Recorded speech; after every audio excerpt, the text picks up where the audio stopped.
Hi friends, हमारे YouTube channel SM education city में आपका एक बार और स्वागत है। आज हम आपके लिए लेकर आए हैं वेक्टर क्वांटिटीज। आज हम जानेंगे कि वेक्टर क्वांटिटीज का एडिशन क्या होता है, सब्ट्रैक्शन कैसे होता है, इसका हम मैग्नीट्यूड कैसे निकालते हैं। तो हम देखते हैं कि वेक्टर क्वांटिटीज होती क्या है। अब यहाँ पे देखिए वेक्टर क्वांटिटीज,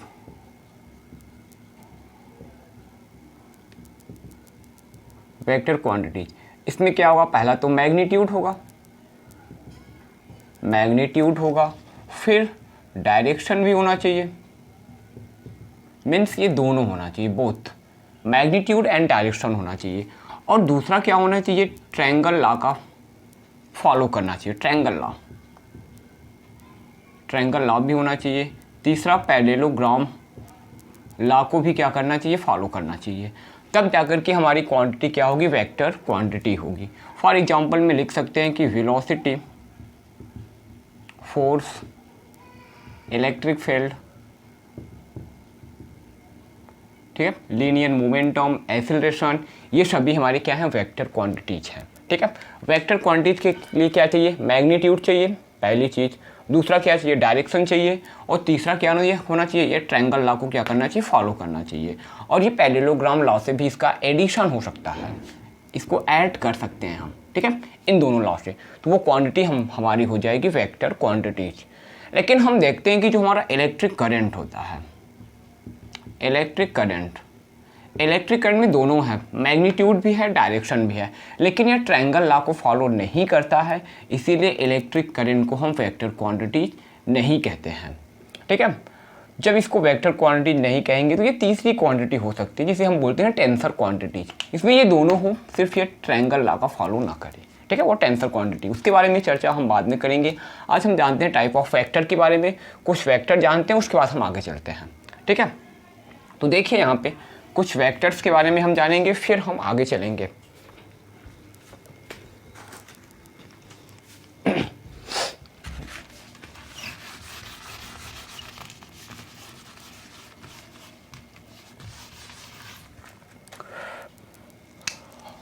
अब यहाँ पे यूनिट वेक्टर के बारे में जानते हैं। Unit vector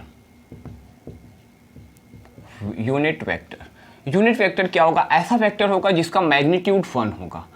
those vector which have 1 magnitude, इसका जो मैग्नीट्यूड होने वाला है, मैग्नीट्यूड क्या होगा, 1 होगा, तो उसे हम बोलेंगे यूनिट वेक्टर।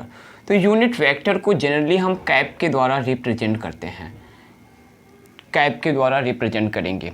ठीक है, तो ए के ऊपर कैप लग गया, इसका मतलब यूनिट वेक्टर, इसका मैग्नीट्यूड 1 होगा। तो यूनिट वेक्टर का फॉर्मूला होता है vector A upon magnitude A, means mod of A होता है, इसे बोलते हैं मैग्नीट्यूड बोलते हैं। ठीक है, अब देखिए मॉड ऑफ ए निकालने का जो फॉर्मूला होता है, वेक्टर ए दे दिया जाए, है ना, वेक्टर ए ऐसे गिवन होगा आपको, एक्स आई कैप प्लस वाई जे कैप प्लस जेड के कैप। अब आपको इसका मैग्नीट्यूड निकालना है, तो मैग्नीट्यूड निकालने का सिंपल सा फॉर्मूला है, हम क्या करेंगे, आई का जो कंपोनेंट क्या है, एक्स का स्क्वायर प्लस जे का कंपोनेंट वाई का स्क्वायर, के का कंपोनेंट जेड का स्क्वायर। एक एग्जांपल हम देखते हैं यहाँ पे, vector A is equal to मान लो 2i cap plus 3j cap plus 4k cap given हो, तो इसका हमें ये मॉड ऑफ ए निकालना हो, तो मॉड ऑफ ए निकालने के लिए हम क्या करेंगे, आई का कंपोनेंट 2 है, 2 का स्क्वायर करेंगे तो क्या आएगा, 2 का स्क्वायर करेंगे तो आएगा 4 लिखते हैं, प्लस जे का क्या है 3 का स्क्वायर करेंगे 9, फिर 4 का स्क्वायर करेंगे 16 होगा, 16 और 9 क्या होगा 25, और ये हो जाएगा 29 अंडर रूट में। अब इसको लिखते हैं यूनिट। ठीक है, ऐसे हम निकालते हैं। और नेक्स्ट क्या है हमारा, नेक्स्ट हम देखते हैं, उसके बाद आगे चलते हैं। यहाँ पे होगा एक इक्वल वेक्टर, है ना, इक्वल वेक्टर पे आते हैं। इक्वल वेक्टर मीन्स क्या होता है कि इसमें मैग्नीट्यूड और डायरेक्शन क्या होगा, सेम होगा, सेम मैग्नीट्यूड। यहाँ पे हम पहले डायरेक्शन और दूसरी चीज़ क्या होनी चाहिए, मैग्नीट्यूड। तो डायरेक्शन और मैग्नीट्यूड क्या होना चाहिए, सेम होना चाहिए, तो उसे हम क्या बोलेंगे, इक्वल वेक्टर। डायरेक्शन भी सेम होना चाहिए, मैग्नीट्यूड भी सेम होना चाहिए, दो वेक्टर का, दो वेक्टर, ये वेक्टर ए हो गया, इसका डायरेक्शन भी सेम। अब इसकी मैग्नीट्यूड की बात करोगे तो इसका लेंथ है ना, तो दोनों सेम होगा, तो इसे हम बोलेंगे इक्वल वेक्टर बोलते हैं। ठीक है, अब हम चलते हैं कि वेक्टर का एडिशन कैसे होगा। ठीक है, तमाम प्रकार की चीज़ें हम जानते हैं। अब एडिशन ऑफ वेक्टर हम पढ़ते हैं। ठीक है, addition of vector, addition of vector.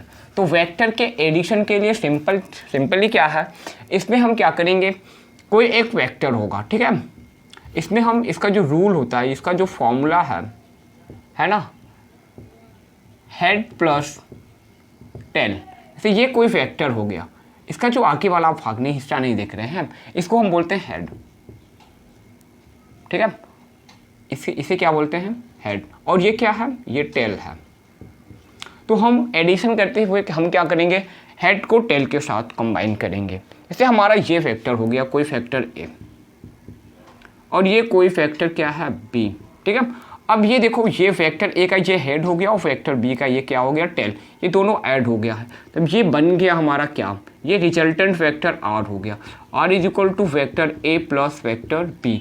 अभी हम क्या करेंगे कि सम ऑफ वेक्टर का हम क्या निकालेंगे, मैग्नीट्यूड निकालते हैं, जिसे हम कहते हैं resultant vector R. Resultant vector R का मतलब वही सम ऑफ वेक्टर का हम क्या निकालेंगे, मैग्नीट्यूड निकालना सीखेंगे। तो ये एडिशन का ट्रायंगल लॉ हो गया। ठीक है, इस तरह से हम क्या कर सकते हैं, किसी भी दो फैक्टर को हम ट्रायंगल मेथड से ऐड कर सकते हैं, पहले का हेड दूसरे का टेल। ठीक है, अब हम पैरेललोग्राम मेथड से भी ऐड कर सकते हैं। उसमें क्या होना चाहिए, थोड़ा डिफरेंट टाइप का। इसमें हमें क्या होना चाहिए, एडजेसेंट साइड गिवन हो। ये वेक्टर ए का क्या होगा, ये वेक्टर ए, और ये दूसरा वेक्टर हम मान लेते हैं। ठीक है, ये वेक्टर क्या हो गया, बी। ये दोनों एडजेसेंट हैं। ठीक है, क्योंकि दोनों का जो क्या है, दोनों सेम पॉइंट से ओरिजिनेटेड हुए हैं। ठीक है, इसीलिए ये हो गया एडजेसेंट वेक्टर। अब इसका ये क्या हो गया, मैग्नीट्यूड, है ना। अब इसका ये मैग्नीट्यूड हो गया, तो आर इज इक्वल टू हम लिख सकते हैं vector A plus vector B. यहाँ पे कर लिया जाए पी क्यू हम मान लेते हैं। ठीक है, एफ ऐसे टी कर लिया जाए। तो यहाँ पे जो ये क्या है, P T vector P T is equal to क्या होगा, पी क्यू फैक्टर प्लस ये क्या है, पी एस वेक्टर, इस तरीके से। ठीक है, एडिशन साइड से भी हम इसको क्या कर सकते हैं, एडिशन कर सकते हैं। ऐसे भी कर सकते हैं और इस प्रकार से भी कर सकते हैं। अब हम यहाँ पे देखते हैं कि जो हमारा क्या है रिजल्टेंट वेक्टर है, उसका हम यहाँ देखिए मैग्नीट्यूड ऑफ रिजल्टेंट वेक्टर। अब हम यहाँ निकालेंगे magnitude of resultant vector, resultant vector. तो यहाँ पे रिजल्टेंट वेक्टर का मैग्नीट्यूड निकालना आप लोग को बताएंगे। तो सबसे पहले क्या होना चाहिए, एक वेक्टर, ये वेक्टर ए हो गया। ठीक है, अब ये कोई वेक्टर क्या है, ये वेक्टर बी हो गया। ठीक है, वेक्टर बी। अब इनका ये रिजल्टेंट वेक्टर है, क्या है, R. R is equal to हम लिख सकते हैं vector A plus vector B. ये सम ऑफ वेक्टर हो गया, इसका मैग्नीट्यूड हमें निकालना होगा। तो हम ले लेते हैं अपने से पॉइंट, यहाँ पे डिनोटेड कर लेते हैं, दिस इज एक्स वाई और ये जेड। अब इसको थोड़ा सा हम आगे बढ़ाते हैं, एक्सपेंड करते हैं। तो ये परपेंडिकुलर ड्रॉ कर देते हैं, एक्सपेंड करके एक्स वाई जेड यहाँ पे हम लिख लेते हैं पी। ठीक है, ये एक्सपेंड है। तो यहाँ पे हम कर लेते हैं कि ये जो हमारा जेड पी है, जेड पी परपेंडिकुलर हो जाएगा किस पर, एक्स पी पर। ठीक है, हमने एक्स वाई को एक्सटेंड किया है, कहाँ तक, पी तक किया है। ठीक है, अब यहाँ पे हम यहाँ पे लेट कर लेते हैं, let magnitude of vector A and vector B is A and B. इन दोनों का जो मैग्नीट्यूड हमने ले लिया, ए और बी ले लिया। ठीक है, अब इनका जो रिजल्टेंट मैग्नीट्यूड होगा वो क्या होगा, ए प्लस बी होने वाला है। क्या होने वाला है वो हम फाइंड करेंगे यहाँ पे। ठीक है, अब यहाँ पे आप लोग को ध्यान देना है, इनका जो रिजल्टेंट मैग्नीट्यूड होगा वो क्या होगा, आर होगा। ठीक है, यही हमें क्या करना है, निकालना है। अब हम यहाँ पे ले लेते हैं, ये जो एंगल बनाया हुआ कितना एंगल है, थीटा है। और ये resultant vector, direction of resultant vector के लिए हम ले लेते हैं बीटा ले लेते हैं। ठीक है, अब यहाँ पे हम वैल्यू निकालते हैं। ठीक है, तो ये हमारा हो गया। तो ये जो ट्रायंगल है, ट्रायंगल एक्स पी और Z, triangle x P Z is right angle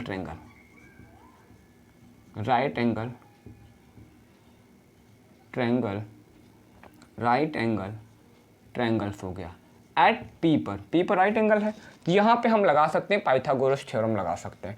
तो पाइथागोरस से हम लगाएंगे तो यहाँ पे हमें मिलने वाला क्या है, हम जानते हैं कि ये क्या हो गया, हाइपोटेनस हो गया, तो हो गया एक्स जेड का स्क्वायर इज इक्वल टू क्या होगा एक्स पी स्क्वायर प्लस क्या हो जाएगा जेड पी। ठीक है, अब एक्स जेड का स्क्वायर, एक्स पी को हम लिख सकते हैं क्या एक्स वाई प्लस ये क्या हो गया वाई पी इसका होल स्क्वायर प्लस हो गया जेड पी का स्क्वायर। अब हमें क्या करना है, हमें एक्स वाई का मैग्नीट्यूड मालूम है आर है, हमें एक्स वाई का मैग्नीट्यूड हमें मालूम है ए है, एक्स जेड का मैग्नीट्यूड मालूम है आर है, हमें जेड पी का मैग्नीट्यूड नहीं मालूम है, नहीं हमें वाई पी का मैग्नीट्यूड मालूम है। तो यहाँ पे हम कुछ फॉर्मूले से हम देख लेते हैं। ठीक है, तो हमें ये पाकिस्तान भूखा प्यासा कर देते हैं, हिंदुस्तान हरा भरा। ठीक है, हिंदुस्तान हरा भरा। ठीक, अब यहाँ पे हम पहले हम जेड पी की वैल्यू निकाल लेते हैं या फिर वाई पी की वैल्यू निकालेंगे। तो ये वाला हम ट्रायंगल लेकर निकालते हैं। तो यहाँ पे जेड, अब यहाँ पे देखिए हमें निकालना क्या होगा, अगर ये थीटा हो गया तो ये परपेंडिकुलर होगा, ये हाइपोटेनस होगा। तो यहाँ पे हमें निकालना है वाई पी। अगर हम वाई पी की वैल्यू चाहेंगे तो वाई पी हमें ये चाहिए, हाइपोटेनस चाहिए भाई। ठीक है, तो यहाँ पे हम देखते हैं b बाई एच बेस है, ये हाइपोटेनस है, तो हम ले लेते हैं cos theta. Cos theta is equal to क्या होता है b by H, b by H, b means base हो गया, h मीन्स हाइपोटेनस। तो बेस क्या है वाई पी, हाइपोटेनस क्या है वाई जेड, हमें निकालना है वाई पी। तो Y P is equal to हो जाएगा, Y P is equal to हो गया Y Z cos theta. Means Y Z की वैल्यू क्या है, वाई जेड की वैल्यू हम जानते हैं बी, इसके साथ क्या हो गया कॉस थीटा। ठीक है, अब हम आगे बात करते हैं। तो यहाँ पे क्या है, थोड़ा सा ध्यान दीजिएगा, ये तो हमें वाई पी मिल गया, अब हम साइन थीटा ले लेते हैं। तो sine theta is equal to क्या होने वाला है, ध्यान दीजिएगा P by H, P by H. तो यहाँ पे जो पी मीन्स परपेंडिकुलर हो गया जेड पी, और एच क्या है हाइपोटेनस, तो हाइपोटेनस ये है, तो हाइपोटेनस हो गया वाई जेड। हमें जेड पी निकालना है, तो Z P is equal to Y Z, तो वाई जेड की वैल्यू है बी, तो हो गया बी साइन थीटा, ये वैल्यू आ गया। अब हमें करना क्या है, अब हमें वाई पी की वैल्यू और ये वाई जेड, ये जो जेड पी है उसकी वैल्यू हमें इसमें रखना है, बस उसके बाद सारी चीज़ें आ जाएंगी। ठीक है, तो हम ये आप लोग नोट कर लीजिएगा, हम आगे बताते हैं। ठीक है, अब देखिए यहाँ पे हम वैल्यू रखेंगे और हमारा आंसर आएगा। ठीक है, तो इसे हम इरेज करते हैं थोड़ा सा। ठीक है, अब इसे थोड़ा सा हम ऊपर लिख लेते हैं, ज़रूरत पड़ेगी ना इसका, एक्स जेड स्क्वायर। तो यहाँ पे क्या है एक्स वाई, तो एक्स वाई की वैल्यू जो है ध्यान दीजिएगा, एक्स वाई की वैल्यू क्या है ए, प्लस यहाँ पे वाई पी, तो वाई पी हमने निकाला क्या है बी कॉस थीटा, तो बी कॉस थीटा, फिर क्या है इसका whole square, plus Z P की वैल्यू निकाला बी साइन थीटा, इसका होल स्क्वायर। अब यहाँ पे आप लोग को ध्यान देना है, यहाँ पे ध्यान दीजिएगा आप लोग। ठीक है, अब हमें यहाँ पे मिला क्या एक्स जेड है ना, तो ये एक्स जेड की वैल्यू आर रख लेते हैं, R square is equal to क्या, इसको करो A square plus B square cos square theta plus क्या होगा 2ab कॉस थीटा, इधर हो गया B square sine square theta. ठीक है, अब यहाँ जो जेड पी की वैल्यू मालूम थी आपको, तो आपने एक वैल्यू और निकाली थी, इसे ये हो गया हमारा जेड पी, तो आपने वाई पी की वैल्यू भी निकाली थी। तो वाई पी की वैल्यू आपने क्या निकाला था, ध्यान दीजिएगा, वाई पी की वैल्यू आपने निकाला था यहाँ पे है ना बी कॉस थीटा, ये अभी ज़रूरत पड़ेगी, तो हम आगे देखते हैं। ठीक है, अब यहाँ देखिएगा R square is equal to ये ए स्क्वायर, अब ये दोनों देखिए बी स्क्वायर कॉमन ले लो, यहाँ बन गया cos square theta plus sign square theta plus 2ab cos theta. तो यहाँ पे इसकी वैल्यू 1 होता है, हम जानते हैं, तो R square is equal to A square plus B square plus 2ab cos theta. ये रिजल्टेंट फैक्टर का मैग्नीट्यूड हमें मिल गया। R square is equal to क्या मिला, A square plus B square plus 2ab cos theta, ये resultant factor का magnitude है। ठीक है। अभी हमें रिजल्टेंट वेक्टर का डायरेक्शन निकालना हो तो हम क्या करेंगे, direction of resultant vector, direction of resultant vector. तो यहाँ पे हम जानेंगे कि रिजल्टेंट वेक्टर का डायरेक्शन कैसे निकाला जाता है।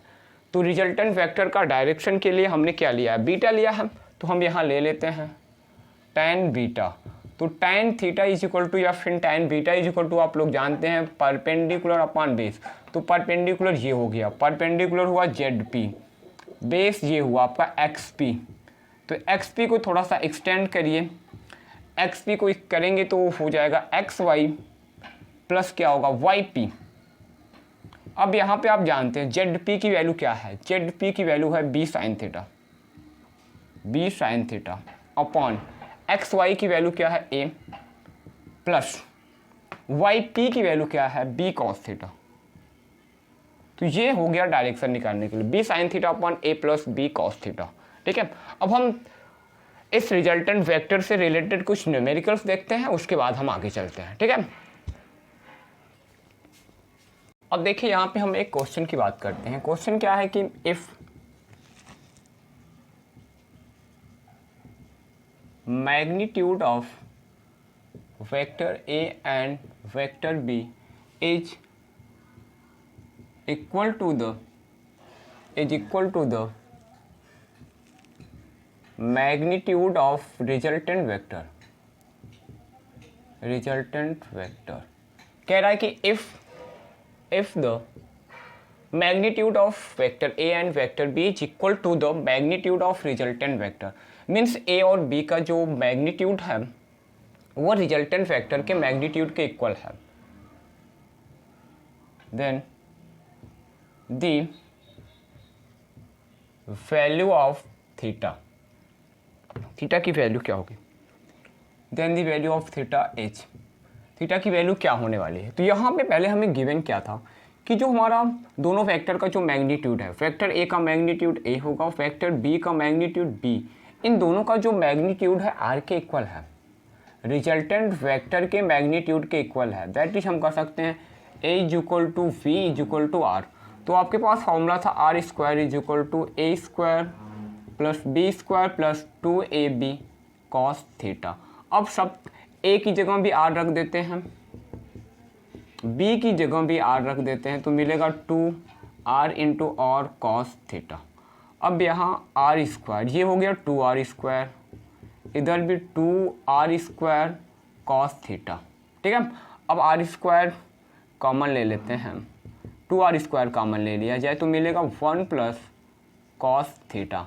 R स्क्वायर कैंसिल आउट, तो 1 plus cos theta is equal to, ये 2 को इधर डिवाइड करो तो 1/2, cos theta is equal to 1/2 minus 1। तो क्या मिलेगा भाई, यहाँ पे मिलने वाला है cos theta is equal to minus 1/2। तो कॉस थीटा ये माइनस 1/2 वैल्यू है कॉस 120 की, तो थीटा की वैल्यू आ गया 120। तो यहाँ से हमें थीटा की वैल्यू निकल कर आई 120, थीटा की वैल्यू आ गई। ठीक है, अब इसी तरीके से हम नेक्स्ट लेक्चर में ढेर सारा क्वेश्चन हम देखेंगे। ठीक है, तब तक के लिए